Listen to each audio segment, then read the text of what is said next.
Queen of Degens. I can't tell you who I am, but, I should be trusted. Are you Are you anonymous? On. I just don't want to dox myself.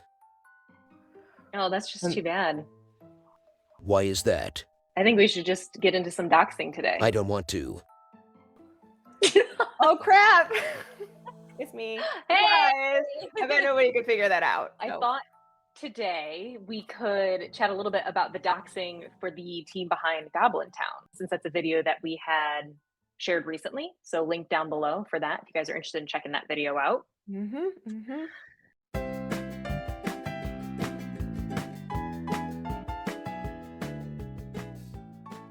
On June 14th, right? June 14th, the team behind Goblintown was revealed. So they have been doxed, and they are the team that is behind Truth Labs.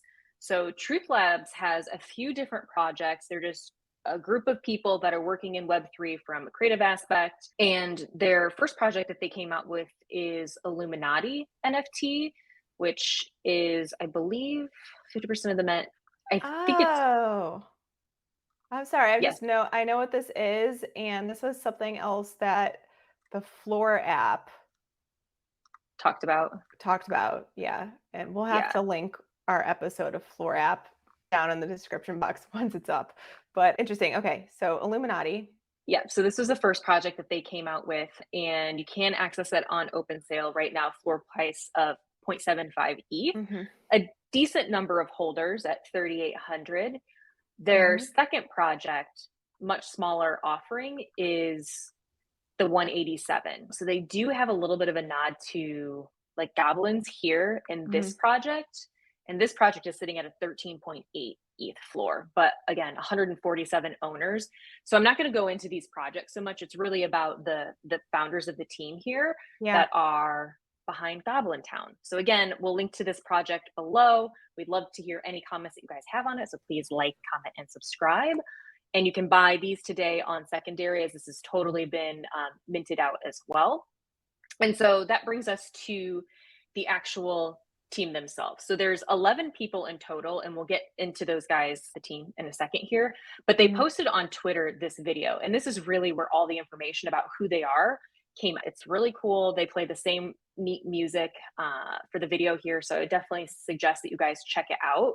It's 4 minutes long, so I'm not going to go through and play the entire thing, but there are a few key points that I want us to take a look at right here. We know this from the initial project, but the team basically is reiterating that they don't have a roadmap. They're not going to intend on having a roadmap. Like they say, they're building with the community, which I think is great. There is no Discord. There will never be a Discord. I think that this is cool because I feel like every other project is relying on Discord as that main mode of communication. And so keeping it within tools or platforms that people might be a little bit more familiar with, I think is interesting. And it's just the way they want to run the project, which I think is great.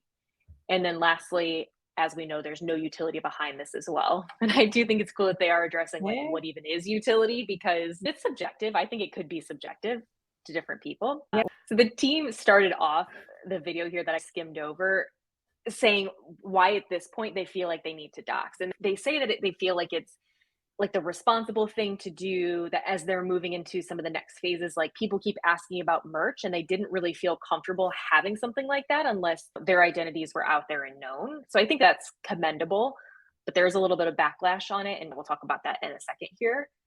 But before we talk about that, now we know what they're not going to do or continue to not do. Let's talk about what they are going to do with some of the assets that they still have. So again, they're talking about that Goblintown doesn't belong to them. It belongs to the community. And so this technical stuff that they're talking about is going to address the 1,000 goblins that they withheld from the initial mint. So they are going to first and foremost give it back to the existing community. So they're going to give 50 goblins to the Illuminati DAO. They're going to give 50 goblins to the team, because there are some people on their inner team there that didn't mint for fear of like being discovered. They really wanted to protect their anonymity in the beginning. And so now these team members are going to be rewarded, and they're actually going to be able to have a goblin now. And then the other 900 are going to be raffled between the Illuminati and the 187 project. And the process for that is going to be, at a rate of 5 per day over the next 6 months. So I think that's really exciting for holders of the other project to be able to potentially get into Yeah. this and to keep that sort of buzz or conversation going for 6 months, like to keep people like holding on that long, I think is pretty smart. It's a good move. Yeah, good move. It hopefully will give them some more liquidity to play with for whatever they want to build and build value for the brand. So Yep. again, this is all new. So whose method is going to pan out to work and which one won't, we don't know. So Yeah, exactly. stay Exactly. tuned. They also do address, which I'm excited about, NFT.NYC. So full disclosure, I am not a holder of any of these projects. I do wish now that I've done some research and we've done some videos on Goblintown that I had a Goblintown. I think they're very cool. But at NFT.NYC, we might be able to get a little bit of our fix because they're going to have the McGoblin burger truck cruising around and stopping at different sorts of parties and events. So for sure, That's it's so going to great. be, I know, it's like, are they going to have burgers? Are they not? Probably not. It's probably just going to be like the truck, whatever, but still really cool. And I hope to see it. Also, as a part of NFT NYC, all Goblin holders are now invited to their Illuminati NFT summer solstice event that they're having, which is Oh, that's also on nice. the 21st. We'll try to get some footage of this stuff if we can. We are Yeah. going to go to NFT NYC. Hopefully we can get a shot of this Goblin burger truck because that sounds really cool. I know. And then the last thing that they end with here before they truly dox on who the team is just merch here. So they've acknowledged that they probably are going to be doing some merch, but they're not going to really announce anything about it until after NFT NYC, which makes sense. The event's coming up in a few days. It's a huge event, so that's where their focus will be. All right. So again, all about the community. They're thanking everyone for, getting the project to where it is. And then we actually start to see the team. All right. So this is the team. There are 11 total, from what I can tell, that have been doxxed. We'll quickly go through these people because I just did not have time to research everyone. But this person, founder, co-founder of Truth, co-founder of Goblintown, but also what I think is impressive is the founder of 1 Second Every Day. So the app that people use. Yep. So pretty common app. So these people have some projects behind them. I don't know how they know each other, how they came about. This next person definitely seems like they're more on the design side. Truth, Goblintown, Secret Society. I don't know what that is. Happy to see this person just because another designer. I think this is a fun image. Yada.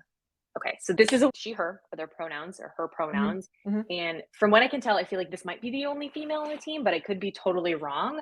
And I'm stoked to see that she is a product manager for Truth Labs, which is pretty cool. Nice. Moving on, we've got the comms person, it looks like. So don't know too much about them. We have a dev that also works for Nifty Labs, it looks like. So that's no joke. Yep. Yeah, the next person, co-founder of Truth again, previously built Social Rank, which I don't know what that is, and then also currently building Joint. I feel like I saw something funny on this person's profile, but perhaps not. Another Nifty Labs person, so it looks like a few people came out of Nifty Labs. It's DAO founder, which is pretty cool. Did I say nice yet? Nice. Nice. This guy just looks great. If this is really him, and if this is what his goblin is, I really love it. Perfect. So I don't know. He also came from 1 Second Every Day. So these teams are staying together, it looks like, and converging, which is really cool. And then it looks like we do have a bit of the creator here because it says artist at Truth, which is great. And it looks like they're behind most of those projects. And then the last person that they talk about here just says web person, dog guy. So that's the team as we know it. After the team has been doxxed, there has been a little bit of a backlash just in terms of prices for the Goblintown project, not so much for the other two projects. So after the announcement, the floor price surged on both the Illuminati and the 187. So Illuminati went from a modest 0.2 ETH up to 0.7, still a growth, but the 187 skyrocketed. It went from 5 ETH, which is not a joke, up to 14 ETH after the news. It's probably from the number of NFTs in those collections, your odds of getting a Goblintown. Totally. Yeah. Yep. And then Goblintown actually dropped 25% in the past 24 hours. Because it wasn't So the Beavis and Butthead people. potentially, yeah, I think, That's and just my theory. so I think it's interesting. Part of the backlash that comes from this. So this is no electric sheep.eth that's on the project team here. And this tweet specifically, I find to be very interesting. So it's, we don't like founders' reputation past. We should never trust Undoxed team. And then Goblins undoxed, and it's people aren't happy that they undoxed. It's, you can't make everyone happy. You can't win. Yeah, You just can't. you really can't. You can't win. But I think that it's a good idea that they doxed, because I don't feel like they're really hiding anything. And I think it's great that they are continuing to run the project the way that they are. And it shows us that they do have some major credentials on projects that they have worked on and are successful with in the past. Yeah, I think I'm on the fence about the doxing thing. If you're just if the project is just producing amazing things and they stay anonymous, Mm-hmm. I like that mystery. Maybe I'm just a weirdo. I just like the like, who knows? It's like the conspiracy theory. I like the X-Files when I was younger, so that should explain everything. But the doxing obviously has its perks, because you're like, oh, I trust these people. Maybe they're not going to rug me. So because they put their reputations on the line. So I mean, what do you think? Let us know what you guys think.